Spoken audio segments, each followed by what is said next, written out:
இஞ்சியை துருவி இந்த மாதிரி சின்ன ஏனத்தில் ஊற்றி அதில் தண்ணி ஊற்றி அடுப்பில் வந்து நம்ம நல்லா கொதிக்க வைக்கணும்.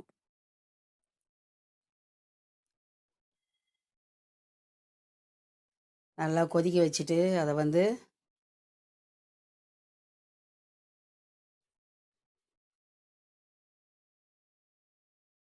இப்போ நல்லா கொதிச்சிடுச்சு. அதை வந்து வடிகட்டி அதில் வந்து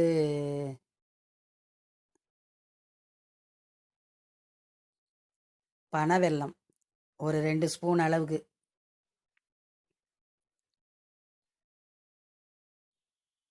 போட்டு குடிச்சேன்னு வச்சிங்களேன், வாயு பிரச்சனைலாம் சரியாகும். இந்தமாரி செய்து பாருங்கள். மகளிர் சேனலுக்கு சப்ஸ்கிரைப் பண்ணுங்கள், லைக் பண்ணுங்கள், கமெண்ட் பண்ணுங்கள். மேலும் இந்த சேனலை பார்த்ததுக்கு நன்றி. வணக்கம்.